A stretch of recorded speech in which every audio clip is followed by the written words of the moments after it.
बताते हैं आज के समय में भी किसी पॉलिटिकल पार्टी का एजेंडा एनवायरनमेंट नहीं है। सब बड़ी बड़ी बात करेंगे, कोई ये नहीं कहेगा कि हम आपको शुद्ध हवा देंगे, शुद्ध जल देंगे। कोई पॉलिटिकल पार्टी नहीं कहता। जबकि सबसे इंपॉर्टेंट से लॉकडाउन खत्म हुआ, एयर क्वालिटी इंडेक्स जैसे डॉक्टर साहब ने बताया 110 आ गया। गर्मियों में हमने 140 तक देखा। एयर क्वालिटी इंडेक्स जो मॉनिटर करते हैं 160 तक जा रहा है। धनबाद वगैरह में तो काफी ज्यादा है। धनबाद जमशेदपुर में एयर क्वालिटी इंडेक्स तेजी से बढ़ रहा है। It's not a good sign. तो अब सवाल तक एयर क्वालिटी इंडेक्स जब बढ़ना शुरू हो गया है तो अब क्या स्थिति होगी? क्योंकि देखिए अस्थमा, दम्मा जो कहिए, कभी कभी शरीर के इम्यून सिस्टम पर भी निर्भर करता है। आप उसी सर्कमस्टांस में उसी में देखिएगा, कुछ बच्चे ठीक है, कुछ बच्चे अफेक्टेड हो रहे हैं। जैसे कहा जेनेटिक भी हो सकता है, पेरेंट्स को हुआ हो, शरीर के इम्यून सिस्टम पर भी निर्भर करता है। और एक केस हमारे साथ अपनी ही फैमिली में हुआ था दिल्ली में।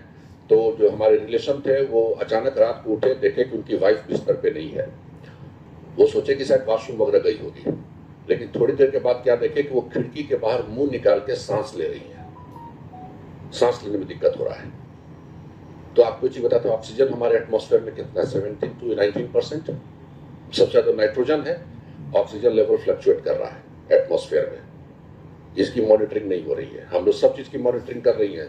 कार्बन डाइऑक्साइड कितना बढ़ रहा है वो हम कैलकुलेट कर रहे हैं, कार्बन मोनोऑक्साइड कर रहे हैं, लेकिन ऑक्सीजन कितना है अभी हमारे शहर में, इसका लेवल का कोई कैलकुलेशन नहीं है।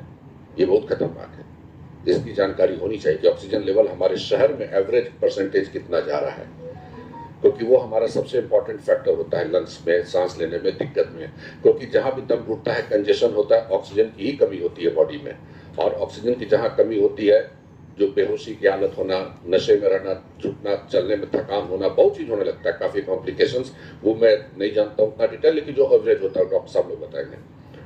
दूसरा क्या है कि अभी चेंजिंग सीजन में आप देखिएगा रांची के आसपास पोलन ग्रेन्स, पार्थेनियम ग्रास, ये काफी अधिक मात्रा में हो रहा है और ये अस्थमा का सबसे बड़ा कारण है और इसको आपको हटाना काफी जरूरी है। पार्थेनियम, जिसको हम लोग कांग्रेस ग्रास भी कहते हैं, ये अमेरिका से आया था। जब वीट का एक्सपोर्ट हो रहा था उसी के साथ ही आ गया। अब पूरे भारत में फैल गया। बेंगलोर से शुरू हुआ, साउथ से होते होते पूरे भारत में, आपके रांची में तो भरा हुआ है पार्थेनियम।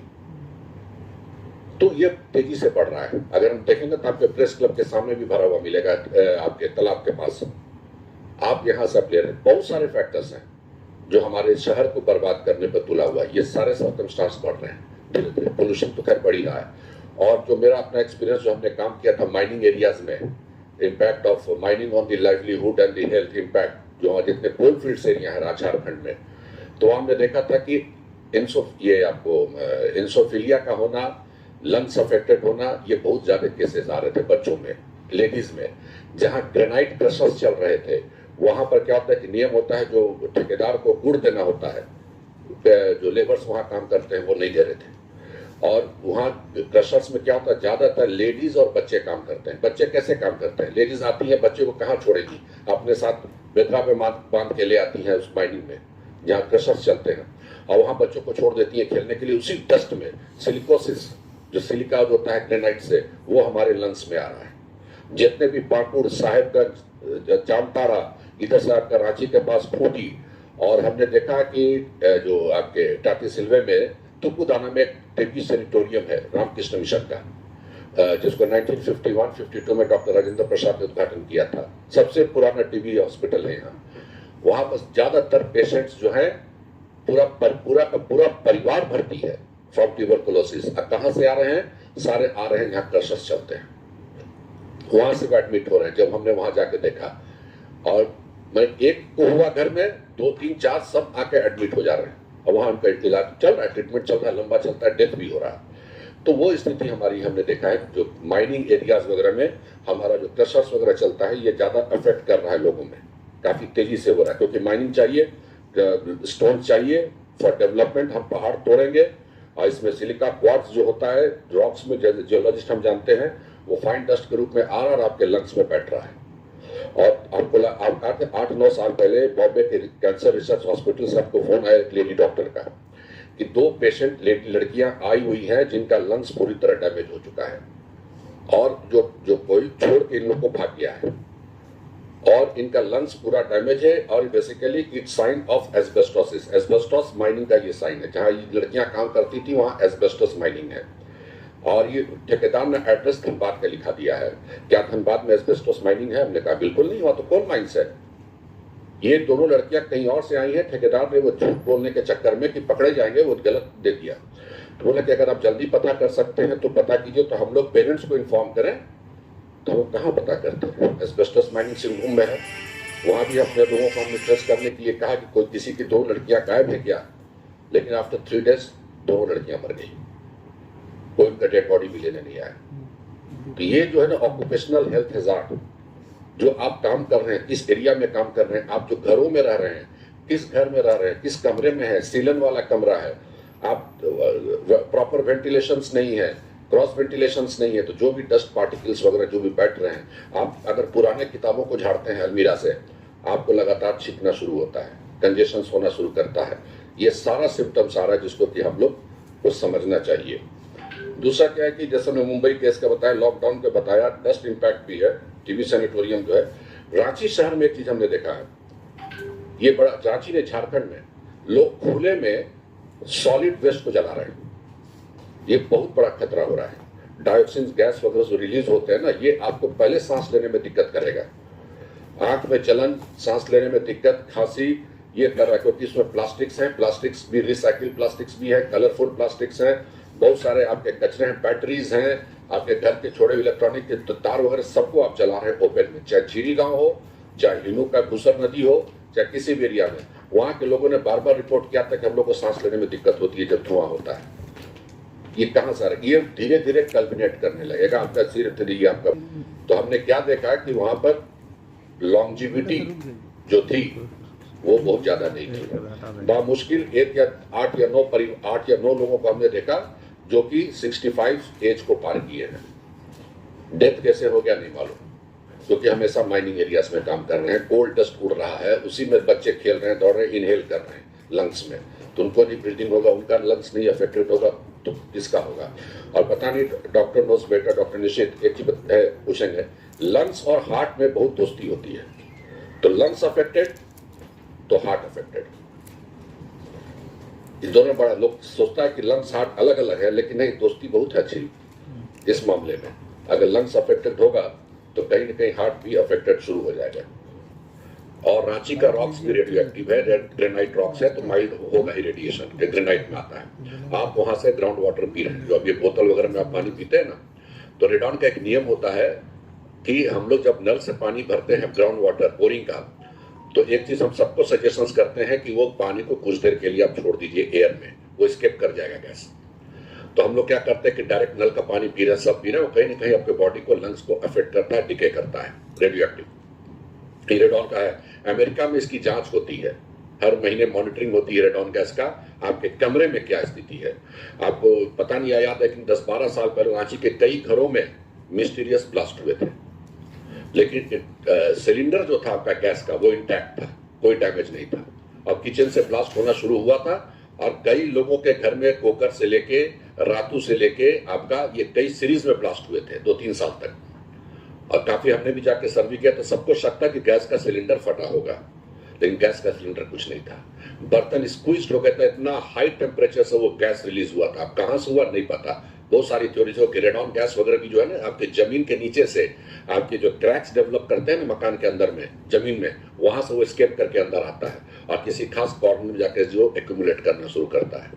इसकी जानकारी नहीं होती है, लेकिन वो क्रैक्स वगैरह डेवलप, इसलिए आप लोग याद कीजिए, पहले जमाने में जो लोग जमीन का प्लास्टर करते थे वो सुतरी से काटते थे, गैप होता था कि वो गैस निकल सके, गैस का एक्यूमुलेशन नहीं हो। क्योंकि बहुत सा यहाँ पर जो घर बने हैं ना वो खादगड़ा में बने हैं, और खादगड़ा जहाँ कचरे को डंप करके हम लोग घर बना लिए, और वो कचरे से जो गैस रिलीज होगा वो आपके गैप से होते हुए घरों के अंदर आएगा। इसलिए यहाँ पर घर भी वैसे ही बना। अब वो आपके कहीं ना कहीं आप ब्रीदिंग कीजिएगा, आपके लंग्स में आएगा। बहुत कॉम्प्लिकेटेड चीज है जिस शहर में आप रह रहे हैं। और अभी इन्होंने कहा कि जैसे यूथ में आजकल काफी अधिक एलर्जी का प्रॉब्लम्स आ रहा है, ये मार्केट ओरिएंटेड है कि जिस तरीके के कॉस्मेटिक प्रोडक्ट्स बाजार में आ रहे हैं और उसके चक्कर में हम लोग उसको यूज कर रहे हैं, परफ्यूम से लेकर जो भी बॉडी स्प्रे से लेकर आपके लंग, आपकी चीजों को वो एक्सेप्ट कर रहा है बॉडी की, नहीं बिना समझे हुए। हमारे कई मित्र हैं जिनको क्या है, जरा सा भी हेयर डाई लगाते हैं तो जबरदस्त एलर्जी होता है, लोग अभी भी मेहंदी में रहते हैं। तो आपके स्किन को क्या पसंद है, आपके लंग्स को क्या पसंद है, ये आपको जानना होगा। और लास्ट में ये कहूंगा कि जितने भी हम लोग डिस्कशन कर रहे हैं ना, एज ए जियोलॉजिस्ट मैं जानता हूं धरती जो है, बार बार मैं कहता हूं, 5 मास एक्सटिंक्शन कर चुकी है, 5 महाविनाश कर चुकी है। लोग बार बार कहता है ना धरती बचाओ, मैं हंसता हूं, धरती को बचाने की जरूरत नहीं, आप अपने को बचाओ, धरती तो हमको हटाएगी। 5 महाविनाश कर चुकी है, आखिरी विनाश हुआ था डायनासोर एज में, ये हम लोग 6 मास एक्सटेंशन में इंटर कर चुके हैं। And these are all the problems जो है वो एक्यूमुलेट कर रहा है डिजीजेस के रूप में, जो मास स्केल जो लंग्स अफेक्टेड हो रहे हैं, चाहिए हो रहे हैं, बाकी तो बहुत सारी बीमारियां आ रही हैं। कोविड भी उसका एक उदाहरण था, बहुत सारी महामारी डिजीजेस फैल रही हैं, लेकिन लंग्स जो ऐसा चीज है बहुत, जो कि डेलिकेट पार्ट है, और बॉडी ने उसको सुरक्षा देने के लिए बहुत सा इंतजाम कर रखा है अपने तरफ से, कि आपके नाक में नॉस्ट्रिल्स वगैरह म्यूकस लाइनिंग है, हेयर्स हैं जो डस्ट को एब्जॉर्ब करेंगे, सब करेंगे, उसके बाद भी हम लंग्स को तंग कर रहे हैं डायरेक्टली इनडायरेक्टली। आप अभी आप देखिएगा इस मौसम में बहुत लोगों को ये बीमारी फैलती है। जब बरसात शुरू होगा, चेंजिंग सीजन, क्लाइमेट चेंज बहुत अधिक अफेक्ट कर रहा है। Ranchi is very sensitive for that, Ranchi इसमें बहुत ज्यादा सेंसिटिव है क्लाइमेट चेंज को लेकर। अब तो बहुत कम हो गया, पहले क्या होता था, दिन भर में तापमान चेंज करता था, गर्मी हो गई 35, बारिश हो गई, बारिश हो गई फिर गर्मी हो गई, उमस हो गई, तो आपका बॉडी झेलता था, लंग्स में जरा सा भी वीकनेस होगा आप अफेक्टेड होते थे। तो इन सब चीजों की जानकारी तो इसने, जैसे ने कहा हमारे पांडे जी ने, कि ब्रीदिंग, क्योंकि हमारे डॉक्टर ने भी कहा जब हम कोविड में थे, दवाई चल रही थी अलग जगह, नीतीश जी थोड़ा डीप ब्रीदिंग कीजिए, लंग्स की कैपेसिटी बढ़नी चाहिए, क्योंकि लंग्स सबसे इंपॉर्टेंट पार्ट है। ऐसे सभी पार्ट इंपॉर्टेंट है। और नेचर को देखिए, जो सबसे इंपॉर्टेंट पार्ट होता है, सबका पेयर्स दिया है बॉडी ने, नेचर ने, लंग्स का भी पेयर है, हार्ट के कई चैम्बर्स हैं, खाली ये आपका लीवर का नहीं है लेकिन किडनी का भी है, जो इंपॉर्टेंट ऑर्गन्स है। बॉडी, नेचर आपको बचाने का पूरा स्पेयर पार्ट्स दे के रखा है, लेकिन हम लोग उसको ध्यान नहीं देते। तो जरूरी ये है, देखिए नेचुरली का आप अकेले क्या कीजिएगा, प्लांट, ये जरूर है कि हम लोग कहते हैं प्लांट्स खूब लगाइए, लेकिन कौन सा प्लांट्स लगाइए ये भी है, क्योंकि आपके बॉडी के लिए भी जरूरी है कौन सा प्लांट आप यूज कर रहे हैं घर में। हम लोग तो आंख बंद करके किसी कहने पर हमने प्लांटेशन कर लिया, पता चला कि हम रोज सर्दी खांस रहे हैं, एलर्जी हो रहा है, वो प्लांट कौन सा है? क्योंकि अब हम लोग बहुत सेंसिटिव हो गए हैं। ये जान लीजिए कि हम लोग काफी कमजोर हो चुके हैं, थोड़ी थोड़ी बात पर हम लोग की बीमारी पकड़ रही है, यूथ में पकड़ रही है, सब में पकड़ रहा है, क्योंकि हम लोग मार्केट ओरिएंटेड होते जा रहे हैं, सब चीज जा रहे हैं, नेचर से हम दूर हो गए हैं। हमने कई लोगों को देखा, हमने डॉक्टर साहब अब चर्चा हो रही थी कि जब मैं ठीक हुआ तो मैं आज भी हफ्ता में एक बार जंगल जाता हूं, क्योंकि जो मुझे चाहिए वो वहीं मिलेगा, प्योर ऑक्सीजन, शुद्ध पानी और शुद्ध हवा। यह हमारे शरीर के लिए बहुत जरूरी है, तभी आपका लंग्स भी ठीक रहेगा। और जो हम लोग अस्थमा पर सेमिनार कर रहे हैं, डॉक्टर साहब भी खुश होंगे कि इनके पेशेंट जल्दी अगर ठीक हो जाएं, क्योंकि डॉक्टर के लिए एक बहुत बड़ा ये एग्जामिनेशन होता है कि उसका पेशेंट उससे कितना जल्दी ठीक होके जाता है। तो मुझे लगता है कि इतना काफी है। कहानी तो है, मैंने कथा अनंता है, इसकी कहानी का अंत नहीं है, क्योंकि एक एयर पोल्यूशन पे हम लोग लेक्चर दे लेंगे तो काफी लंबा चलेगा। इतना ही काफी। और ये फ्रॉम द ऋग्वैदिक पीरियड से लेकर प्राचीन काल से, जब से मनुष्य आया है, हवा के शुद्धि पर काफी ध्यान दिया है, चाहे वो हवन के रूप में हो, क्योंकि हवन के रूप में भी जब जांच किया गया, ये टॉक्सिकोलॉजी इंस्टीट्यूट है लखनऊ का, देखा कि जहां पर हवन किया गया था, जो गोगुल वगैरह डाल के और आम की लकड़ी, वहां पर जो बैक्टीरिया कोलाई और दूसरे बैक्टीरिया एटमॉस्फेयर में काफी कम पाए गए। तो इस पर शोध काफी हो रहा है, अभी और होना बाकी है, लेकिन ये तय है कि हम लोग अपने ओल्ड ट्रेडिशन मेथड्स पर चले, कि आज भी गांव देहात में बच्चों के उठने से पहले घर की माताएं जो हैं झाड़ू कर देती हैं। क्यों करती हैं? कि बच्चे के उठने के बाद अगर झाड़ू होगा तो वो डस्ट उड़ेगा और बच्चों को दिक्कत होगी। हमने रामगढ़ में देखा, स्पॉन्ज आयरन में सेम बात, लंग्स का प्रॉब्लम। हमने देखा कोल माइंस एरिया में लॉन्जिविटी कम हो रही है, दिक्कत हो रही है, सांस लेने में दिक्कत हो रहा है, लेकिन अवेयरनेस नहीं है क्या करना है। किस ज्यादा लोग क्वैक्स पर निर्भर करते हैं, क्योंकि वो क्वैक्स उनके दरवाजे तक चला आता है दवाई लेके। हम डॉक्टर्स को क्यों दिखाएं? तो जितने झारखंड में माइनिंग भरे हुए हैं ना, सब जगह ये प्रॉब्लम आ रहा है। स्नोफिलिया वगैरह काफी बढ़े हुए, सांस लेने में दिक्कत, बहुत सारे लोगों को जानकारी नहीं है। कोविड में भी हमने देखा, जब हम लोग जंगल वगैरह गए, गांव में लोग मास्क नहीं लगाए थे, जान नहीं रहे थे कोविड क्या है। अब कोविड का तूफान गुजर जाने के बाद भी, भगवान करे तूफान गुजर जाए फिर ना आए, पेपर पढ़ते तो डर लगता है। गांव में हम लोग जिस गाड़ी लापुंग, बेड़ो और लोधमा, कर्रा जो गांव में जाते हैं, वहां कोविड का, वो उन्हीं को कोविड हल्का फुल्का हुआ जो कि रांची शहर से गए थे, वहां के लोग ठीक थे। तो ये सबसे बड़ी चीज है। और मुझे लगता है कि ऑर्गेनाइजेशन जो है, दीपक जी इसमें कहेंगे, गाइडलाइन ऐसा बनाइए आम लोगों के लिए जो समझ में आए, और एक सर्कुलेशन हो कि कैसे हम अपने लंग्स को, हवा को, क्योंकि पोल्यूशन तो होगा, मैन मेड नहीं होगा, नेचुरल होगा। रांची में जिस तरह जंगल हटा है, डस्ट पोल्यूशन बढ़ता जा रहा है, धूल उड़ रही है, आप सब इनहेल कर रहे हैं with all this automobile exhaust, तो लंग्स तो अफेक्टेड होगा। तो उसी को कैसे कंट्रोल करें, उसका एक सिंपल कागज एजेंडा के साथ कि आम लोग इसको समझ सकें, इसको जाने। और आपको चीज बताते हैं, आज के समय में भी किसी पॉलिटिकल पार्टी का एजेंडा एनवायरनमेंट नहीं है। सब बड़ी बड़ी बात करेंगे, कोई ये नहीं कहेगा कि हम आपको शुद्ध हवा देंगे, शुद्ध जल देंगे, कोई पॉलिटिकल पार्टी नहीं कहता, जबकि सबसे इंपॉर्टेंट चीज है। Thank you.